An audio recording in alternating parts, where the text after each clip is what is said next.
ओम शांति। बाबा के महावाक्य सुनते हैं। बाबा कहते, मीठे बच्चे, भारतवासियों को सिद्ध कर बताओ कि शिव जयंती ही गीता जयंती है। गीता से फिर होती है श्री कृष्ण जयंती।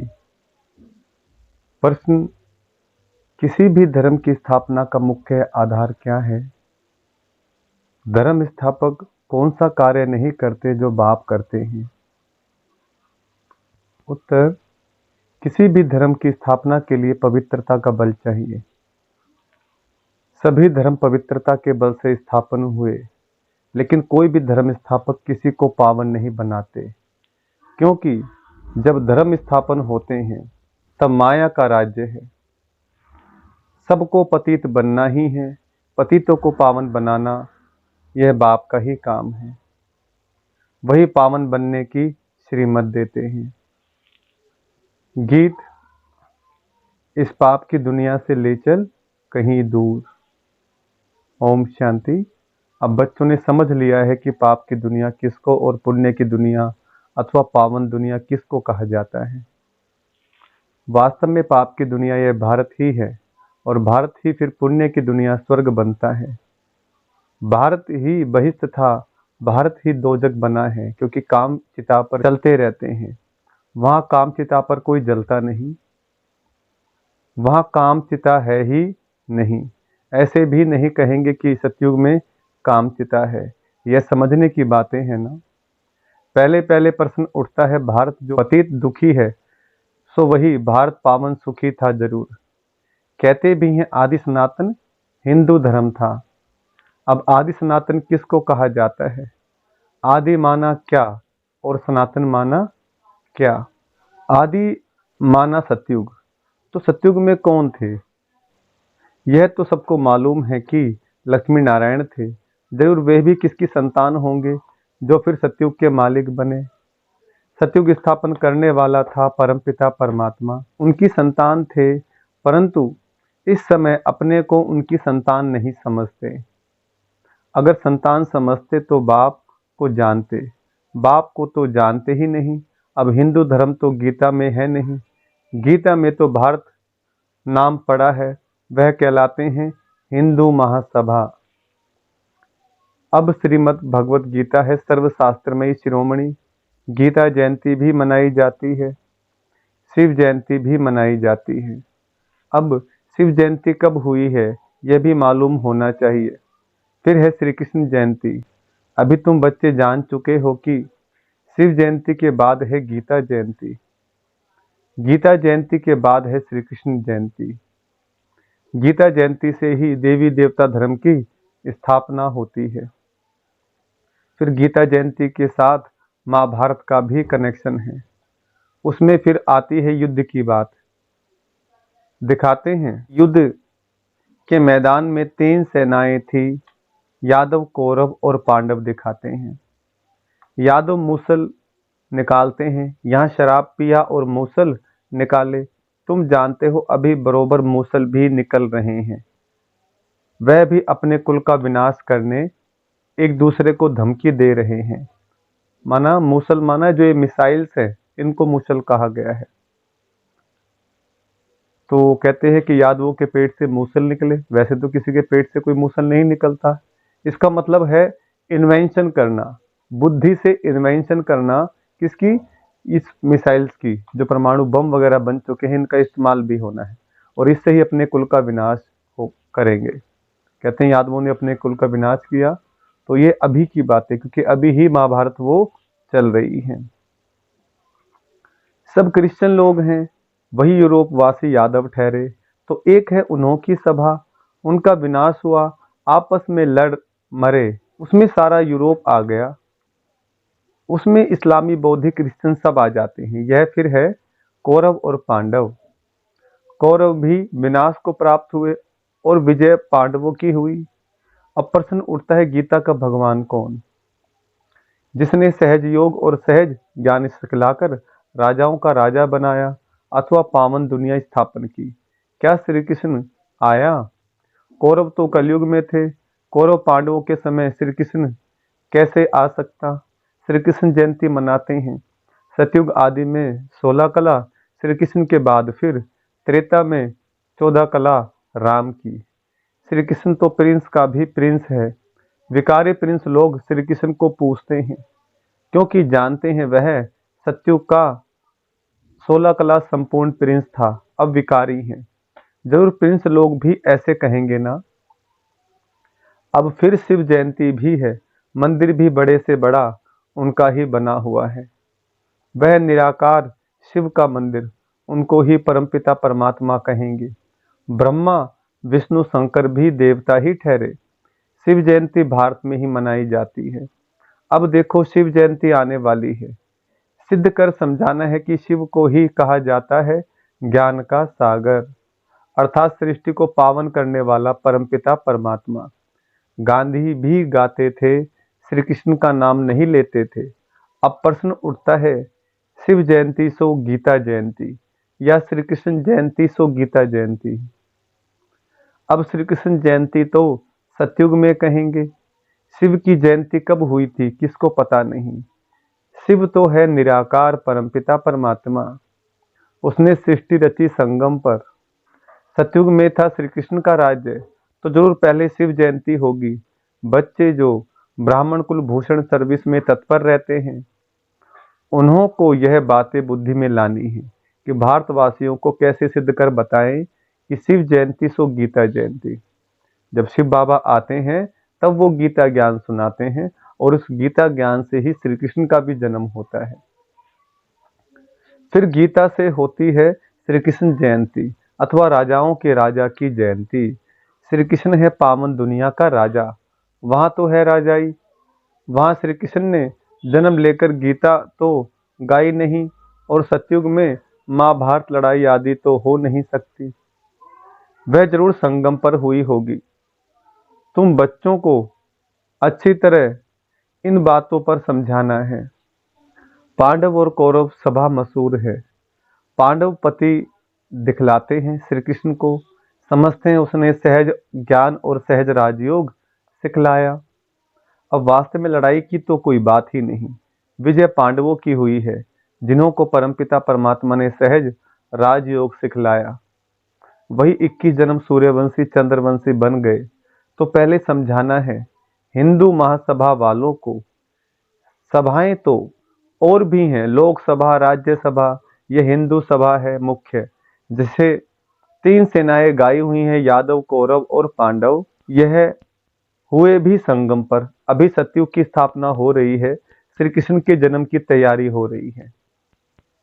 गीता जरूर संगम पर ही गाई है। अब संगम पर किसको लाएं?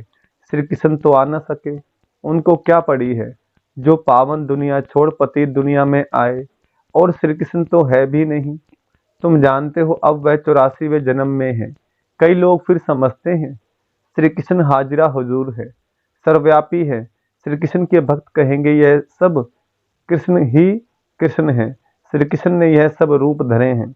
राधे पंथी होंगे वह फिर कहेंगे राधे ही राधे, हम भी राधे तुम भी राधे। अनेक मतें निकल पड़ी हैं। कोई कहे ईश्वर सर्वव्यापी है, कोई कहे श्री कृष्ण सर्वव्यापी, कोई कहे राधे सर्वव्यापी। अब बाप तुम बच्चों को समझाते हैं, वह बाप वर्ल्ड ऑलमाइटी अथॉरिटी है। तो अब तुम बच्चों को भी अथॉरिटी दे रहे हैं कि कैसे इन सब को समझाएं। हिंदू महासभा वालों को समझाओ, वह इन बातों को समझ सकेंगे। वह अपने को रिलीजियस माइंडेड मानते हैं। गवर्नमेंट तो कोई धर्म को मानती नहीं, वह खुद मूंझ गए हैं। शिव परमात्मा है निराकार ज्ञान सागर, और कोई को ज्ञान का सागर कह नहीं सकते। वह जब सम्मुख आकर ज्ञान दे तब राजाई स्थापन हो। फिर तो बस राजाई स्थापन हो गई, फिर सम्मुख तब आए जब राजाई गंवाओ। तो तुमको सिद्ध करना है शिव परमात्मा है निराकार ज्ञान सागर। शिव जयंती सो गीता जयंती, इस पर नाटक बनाने हैं जो मनुष्यों की बुद्धि से श्री कृष्ण की बात निकल जाए। निराकार शिव परमात्मा को ही पतित पावन कहा जाता है। शास्त्र आदि जो भी बने हैं वह सब मनुष्य मत पर मनुष्यों ने बनाए हैं। बाबा का शास्त्र तो कोई है नहीं।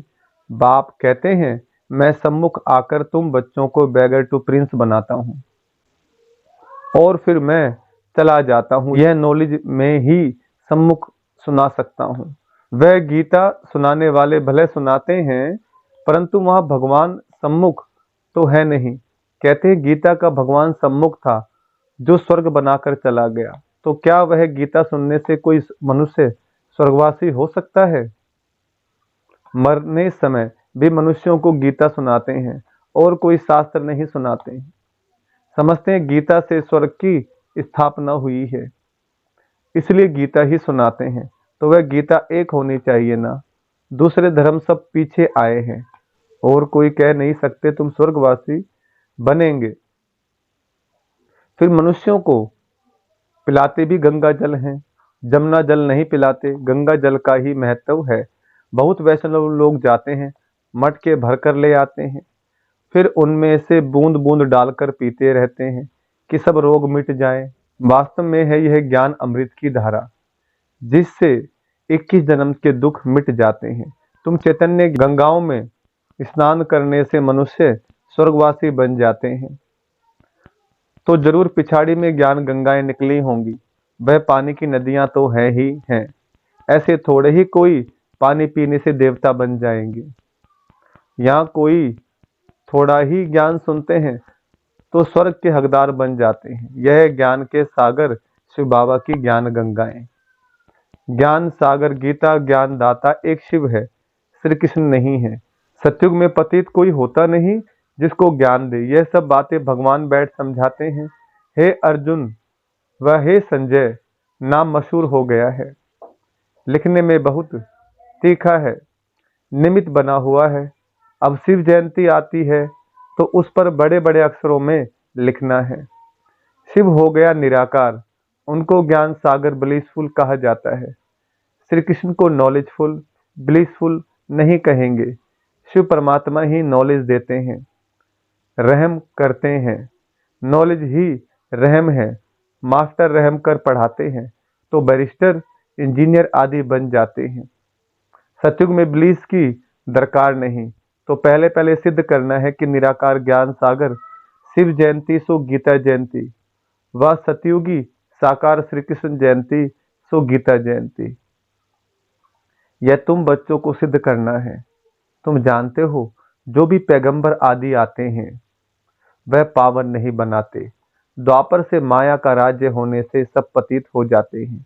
फिर जब तंग होते हैं तो चाहते हैं हम जाएं। जो धर्म स्थापन करते हैं वही फिर वृद्धि को पाते हैं। पवित्रता के बल से धर्म स्थापन करते हैं, फिर अपवित्र बनना ही है। मुख्य है 4 धर्म, इनसे वृद्धि होती है, टाल टालियां निकलती हैं। शिव जयंती गीता जयंती सिद्ध होने से और सब शास्त्र उड़ जाएंगे क्योंकि वह है मनुष्यों के बनाए हुए। वास्तव में भारत का शास्त्र एक ही गीता है। मोस्ट बिलवेड बाप कितना सहज कर समझाते हैं। उनकी श्रेष्ठ श्रेष्ठ मत है। अब तुमको यह सिद्ध करना है कि निराकार ज्ञान सागर जयंती सो गीता जयंती या सतयुगी साकार श्री कृष्ण जयंती सो गीता जयंती। इनके लिए बड़ी कॉन्फ्रेंस बुलानी पड़े।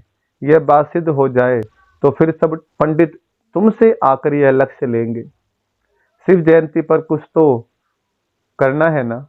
हिंदू महासभा वालों को समझाओ, उनकी बड़ी संस्था है। सतयुग में है आदि सनातन देवी देवता धर्म, बाकी सभा आदि कोई नहीं। सभाएं हैं संगम पर। पहले पहले तो सिद्ध करना है कि वास्तव में आदि सनातन सभा है यह ब्राह्मणों की, पांडवों की। पांडवों ने ही विजय पाई जो फिर स्वर्गवासी हुए। अब तो कोई आदि सनातन देवी देवताओं की सभा कह न सके। देवताओं की सभा नहीं कहेंगे, वह है सावरंटी। कल्प के संगम पर यह सभाएं थी। उनमें एक थी पांडव सभा जिसको आदि सनातन ब्राह्मणों की सभा कहेंगे। यह कोई नहीं जानते श्री कृष्ण के नाम से ब्राह्मण है नहीं। ब्राह्मणों की चोटी ब्रह्मा के नाम से है। ब्रह्मा के नाम से तुम ब्राह्मण सभा कहेंगे। यह बातें समझाने वाला भी बुद्धिमान चाहिए। इसमें ज्ञान की प्रकाष्ठा चाहिए। निराकार शिव ही गीता ज्ञान दाता, दिव्य चक्षु विधाता है। यह सब धारण कर फिर कॉन्फ्रेंस बुलाते हैं। जो समझते हैं हम सिद्ध कर बता सकेंगे, उनको आपस में मिलना चाहिए। लड़ाई के मैदान में मेजर्स, कमांडर्स आदि की सभा होती है। यहाँ कमांडर महारथी को कहा जाता है। बाबा क्रिएटर, डायरेक्टर है। स्वर्ग की रचना करते हैं, फिर डायरेक्शन देते हैं, महासभा बनाओ, फिर इस बात को उठाओ। गीता का भगवान सिद्ध होने से फिर सब समझेंगे कि उनसे योग लगाना चाहिए। बाबा कहते हैं, मैं गाइड बनकर आया हूं, तुम लड़ने लायक तो बनो। माया ने पंख तोड़ डाले हैं, योग लगाने से तुम्हारी आत्मा पवित्र हो जाएगी और उड़ेंगे। अच्छा, मीठे मीठे सिकलदे बच्चों प्रति माता पिता बाप दादा का याद प्यार और गुड मॉर्निंग। रूहानी बाप की रूहानी बच्चों को नमस्ते। हम रूहानी बच्चों की रूहानी बाप दादा को नमस्ते। धारणा के लिए मुख्य सार है। पहला पॉइंट, ज्ञान अमृत धारा से सबको निरोगी व स्वर्गवासी बनाने की सेवा करनी है। मनुष्यों को देवता बनाना है। बाप समान मास्टर रहमदिल बनना है। दूसरा, ज्ञान की प्रकाष्ठा से बुद्धिमान बन शिव जयंती पर सिद्ध करना है कि शिव जयंती ही गीता जयंती है। गीता ज्ञान से ही श्री कृष्ण का जन्म होता है। वरदान है, दिनचर्या के हर कर्म में यथार्थ और युक्त युक्त चलने वाले पूज्य पवित्र आत्मा भव। वरदान का विस्तार, पूज्य पवित्र आत्मा की निशानी है उनका हर संकल्प, बोल, कर्म और स्वप्न यथार्थ अर्थात युक्ति युक्त होगा। हर संकल्प में अर्थ होगा। ऐसे नहीं कि ऐसे ही बोल दिया, निकल गया, कर लिया, हो गया। पवित्र आत्मा सदा दिनचर्या के हर कर्म में यथार्थ युक्त युक्त रहती है। इसलिए पूजा भी उनके हर कर्म की होती है, अर्थात पूरे दिनचर्या की होती है। उठने से लेकर सोने तक भिन्न भिन्न कर्म के दर्शन होते हैं। स्लोगन, सूर्यवंशी बनना है तो सदा विजयी और एक रस स्थिति बनाओ। अच्छा, ओम शांति।